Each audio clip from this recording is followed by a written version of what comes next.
قسەکردن لەسەر دۆخی سامانی ئاو لە هەرێمی کوردستان هەروەها بەراورد بە ناوچەکانی دیکەی عێراق ڕەوشی ئاو لە هەرێمی کوردستان. من میوانێکم هەیە لە ستۆدیۆ دکتۆر کاروان سەباح هەورامی بەڕێوەبەری گشتی سەرچاوەکانی ئاوی هەرێمی کوردستان. دکتۆر بەخێر بۆ ستۆدیۆ ئەکرێ بە گشتی پێمان بڵێ ئێستا دۆخی ئاو لە هەرێمی کوردستانە چۆن؟ سڵاو ڕێز بۆ ئێوە و سڵاو بۆ بینەرانی بەڕێز. دیارە بەداخەوە دۆخی ئاو نەک لە هەرێمی کوردستان لە هەموو ناوچەکانی ڕۆژهەڵاتی ناوەڕاست باکووری ئەفریقا تەنانەت باشووری ئەوروپا لە هەموویە ینی جۆرێک لە دابەزینی داهاتی ئاوی سەرچاوەکانی ئاو هەیە. ئەوەش پەیوەندی بە وشکە ساڵیەوە هەیە کە ساڵی ڕابردوو بە قورسی ڕووی لە ناوچەکە کرد. بۆیە ئەو داتایانەی کە هەن ئەوە نیشانەدەن کە ئەم ساڵ بڵێن کەم یان لە ڕووی داهاتی ئاوەوە کەمترین داهاتی ئاومان هەبوو لەوەتەی ڕیکۆرد پەیدا بووە، لەوەتەی ڕیکۆرد پەیدا بووە بۆ سەرچاوەکانی ئاو. ئەم ساڵ کەمترین داهاتی ئاو هەبووە. ئەوە نەک هەر بۆ کوردستان، بۆ هەموو ناوچەکە بە گشتی. بەڵام بەداخەوە ئێمە لە هەرێمی کوردستان زۆر زیانمەندین، چونکە ئێمە خۆمان خاوەنی هەندێک لە سەرچاوە ئاویەکانی خۆمانین کە بەوازەحی ئەتوانین ئەوە ببینین کە چۆن کەمبوونەوەی باران و بەفر و وشکە ساڵیەی کە دووبارە بووەتەوە زیانی داوە لە سەرچاوەکانی ئاو، چه ئاوی سەرزەوی چه ئاوی ژێرزەوی. ئەم کاریگەریە بۆ داهاتوش بەردەوامە بێ، ینی زۆر جارە وترێت ئەم ساڵ وشکە ساڵی بوو ساڵێکی تر باران زۆرە بێ. ئەمە ینی مەبەستم وەیە کاریگەریەکەی درێژخایەنە بێ وشکە ساڵی کە خۆی کاک ئەمار ئێمە پێشتر دیاردەی وشکە ساڵیمان هەبوو، بەڵام دەبینی چەند ساڵێک ساڵی ئاسایی بوون، ساڵی تەڕ بوون، لە 10 ساڵە ساڵێک 2 ساڵ دەبووە وشکە ساڵی. ئێستا پێچەوانەکەی بووەتەوە. ئێستا لە 10 ساڵە لەوانەیە 2-3 ساڵت ئاسایی بێ و باقی وشکە ساڵی بێ. بەردەوام بوون و دووبارە بوونەوەی ئەم وشکە ساڵیە مانای وایە بڕست لەو سەرچاوە ئاویانە دەبڕێکە هەتا. بۆیە ینی ئێستا ئێمە ساڵی ڕابردوو ساڵێکی زۆر وشک بوو. ئەگە خوا نەخواستە ئەم ساڵش کە دێتەوە بە هەمان ڕێتم بڕوایان ئەگە ساڵێکی زۆر تەڕ نەبێت ئەتوانم بڵێم کێشەکە قوڵترە بێتەوە، ینی تراکماتیە بێت لەسەر یەکتری ساڵ دوای ساڵ. باش، وەکو حکوومەتی هەرێمی کوردستان بە تایبەتی کابینەی نوێ بێگومان پلانی خۆتان هەبوو بۆ ئەم بابەتە، تا چەند پلانەکانتان وەکو خۆی چۆبواری جێبەجێکردنەوە و کاریگەری چییە بێت لەسەر سامانی ئاو لە هەرێمی کوردستان؟ بەڵێ ئێمە لە دەستپێکی ئەو کابینە و لە دەستپێکی کارمان هەڵسەنگاندنێکمان بۆ دۆخی سەرچاوەکانی ئاوی سەرزەوی و ئاوی ژێرزەوی کرد. تەنانەت گوند بە گوندی کوردستان هەڵسەنگاندنمان بۆی کردووە لە چ لیڤڵێکە ئاسی ئاوی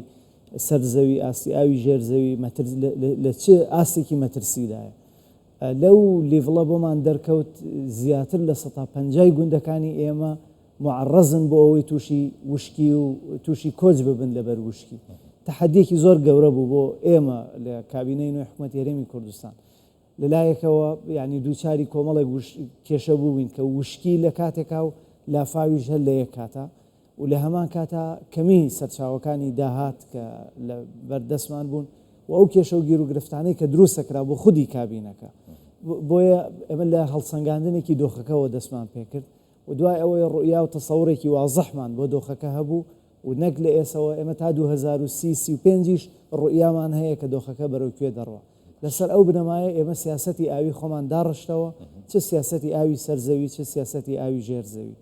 و لەسەر ئەو بنەمایەش ئێمە اعتمادمان کردە چەند کۆمەڵێک سیاسەت و استراتیژ بۆ ڕووبەڕووبوونەوە. یەکێک لەوانە سیاسەتی کۆکردنەوەی ئاو، چ لە ڕێی بەنداوەکان چ لە ڕێی پۆندەکان. چی کرا ئەگەر بە ژمارە پێمان بڵێ لە بەندا و پۆندەکان؟ بەڵێ ئێمە لە بەنداو ئەتوانم بڵێم ئەوەی لەو کابینە کرا، ئەگە لە بەندا و لە پۆنت ئەوەی لەو کابینە کرا بەو هەموو قەیرانەوە کە تۆ دەزانی 2 ساڵی یەکەم ئێمە کۆڕۆنا بوو، دابەزینی نرخی نەوت بوو، زائیدەن ئەو هەموو کێشە سیاسی ئەوانەی کە دروست کرا، ئەوەی لەو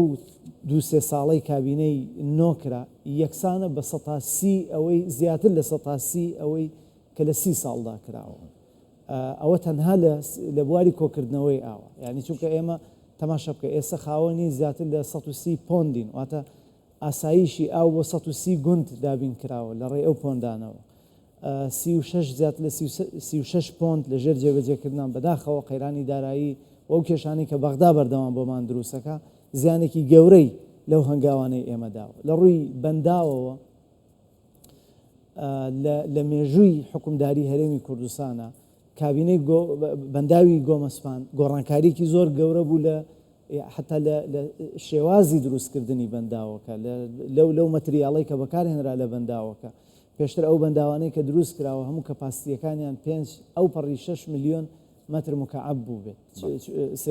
سێجا بوو بێت بەڵام لە بەنداوی گۆمەسپان ئێمە نزیکی 100 ملیۆن مەتری سێجا تواناکەیەتی و بەنداوی دوین بە هەمان کەپاسیتی کە نزیکی 100 ملیۆن مەتری سێجایە و جگە لەوەی لەو کۆنکرێتەوە ئەو ستراکچەرەی تێدا بەکارهێنرێ جیاوازە ئەمانە هەموو گۆڕانکاری ئەتوانم بڵێم ڕیشەیی بن و دەشکرێ زیاتر ئێمە هەندێک وردەکاری تریش بدەین بە بینەری بەڕێزکە بزانێ چی کرا یعنی من نمونەیەکت پێ بدەم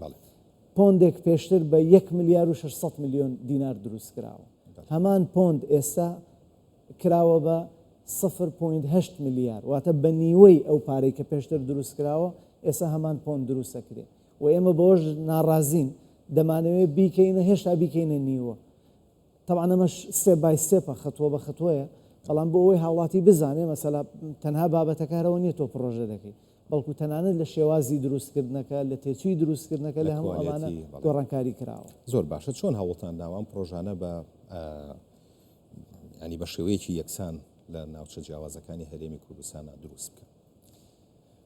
ئەم پرسیارە زۆر جار دەکرێت ینی ئێمە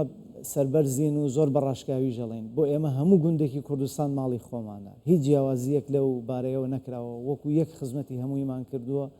لە گوندی سەرقزڵەوە لەو پەڕی باشووری ڕۆژهەڵاتی هەرێمی کوردستان کە نزیکی سنووری کۆماری ئیسلامیە تا دەگاتە ئەو پەڕی باکووری ڕۆژئاوا لە ئیدارەی ئێزاخۆ لە هەموو ناوچەکان ئەتوانم پێت بڵێم ئێمە پۆندمان هەبوو ینی بۆ نمونە لە گەرمیان لە ماوەی ئەو ساڵە سێ چوار پۆندمان تەنها تەواو بوو لە هەڵەبجە تەواو بووە لە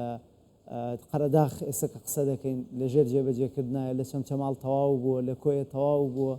لە زاخۆ و لە دهۆک و لە هەموو ناوچەکانی کوردستان ئێمە پرۆژەمان هەبوو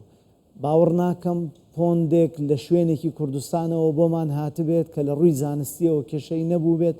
ئێمە کارمان لەسەری نەکردوێت بەڵام ئەلێرا یەک پرسیار زۆر گرنگە یان یەک بابەت زۆر گرنگە ئیدارەی هەندێک شار ئیدارەی محەلی هەندێک شار سەرکەوتوترن لە هاوکاریکردنی ئێمە لە ئیدارەی هەندێک شاری تر هەر ئەمە سڕەکەیە دەبینی لە هەندێک شوێن ئێمە ئەتوانین دەستکراوەترین ئەتوانین باشتر خزمەتکەین لە چاو هەندێک شوێنی دیکە من ینی لەوانەیە ئەوە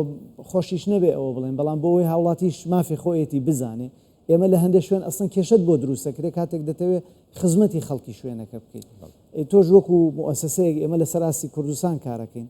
ئەگەر ئیدارەی محەلی شارەکە هاوکارمان نەبێ ناتوانین دیار ئەوە جێبەجێکەین کە دەمانەوێت باشە بابەتی پاراستنی ئاوی ژێرزەوی چه هەوڵێکتان داوە قسەمان لەسەر ئاوی سەرزەوی کرد بەڵام ئاوی ژێرزەویش لە مەترسیایە چیتان کردو بۆ ئەوەی زیاتر مەترسی نەکەوێتە سەر ئێمە لە بابەتی ئاوی ژێرزەوی لە دوو ئاراستەوە ئیشمان کردووە لە ئاراستەی یەکەم بۆ یەکەمین جار ئێمە لە کابینەینەوە بابەتی پاراوکردنی دەستکرد کە ئەوەی بە MIR ناسراوە جێبەجێمان کرد واتە بە شێوەیەکی دەستکرد ئاوی سەرزەوی کە زیادە هی لافاوە هی باراناوە دەیگوازینەوە بۆ تەبقە ئاویەکانی ژێرزەوی بە خۆشحاڵیەوە لە ماوەی ئەو ساڵە 7 پرۆژەمان لە 7 ناوچەی کوردستان جێبەجێ کردووە کە ئاوی سەرزەوی دەگوازینەوە خەزانەکانی ژێرزەوی و ئەم کاتەی کە من و بەڕێزی شت قساکەین پرۆژەی هەشتمین لە ژێر جێبەجێکردنایە لە دەوروبەری ئاکرێ ئەمە بەشێکە لە سیاسەتی ئێمە بۆ قەرەبووکردنەوەی بەشێک لەو ئاوەی کە دەردەهێنرێ ئاستی دووەم کە کارمان لەسەری کردووە بەڕاستی دەستپێوەگرتنی ئاوی ژێرزەویە ینی بەداخەوە لە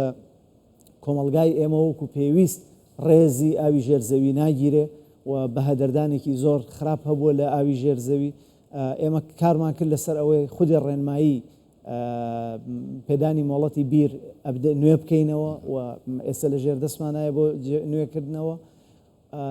بەدەستێکی پۆڵین لە هەموو ئەوانە دراوەکە بە خراپ ئاوی ژێرزەویان بەکارهێنراوە چ بەبێ مۆڵەت چ بە قاچاق و هەر بۆ زانینت ئێمە لە ساڵی ڕابردوو لە هەولێر زیاتر لە 350 ئامێری لێدانی بیری قاچاق دەستگیرکران پارچەکران توانرانەوە لە دهۆک بە هەمان شێوە لە سلێمانی بە هەمان ئیجراعاتەکان دیارە بەس یەک پرسیار بە کورتی ئەو پرۆژەی ئاوی فریاگوزاری هەولێر چەند کاریگەریە بێت لە کەمکردنەوەی زیانەکان بە ئاوی ژێرزەوی بە تایبەتی کە پشت بە بیرەکانە بەسین لە بەڵێ بەشێکی ئەتوانم بڵێم زیاتر لە 150دا ئاوی خواردنەوەی شاری هەولێر پشت بە ئاوی ژێرزەوی دەبەستێ بە جێبەجێکردنی ئەو پرۆژەی فریاگوزاری ئاوی خواردنەوە بۆ شاری هەولێر ئەتوانم بڵێم زیاتر لە 1000 بیر لە قۆناغی یەکەما بە شێوەیەکی نهایی دەستبەرداریان ئەبین و ئەمە وا دەکات ئێمە 1000 بیر لە دەرهێنانی ئاوی ژێرزەوی ڕادەوەستن و ئەوە پاڵپشتی و قەرەبوویەکی گەورەیە بۆ پاراستنی ئاوی ژێرزەوی. دکتۆر کاروان سەباح هەورامی بەڕێوەبەری گشتی سەرچاوەکانی ئاوی هەرێمی کوردستان سپاس ئامادەبوونتان. سپاس.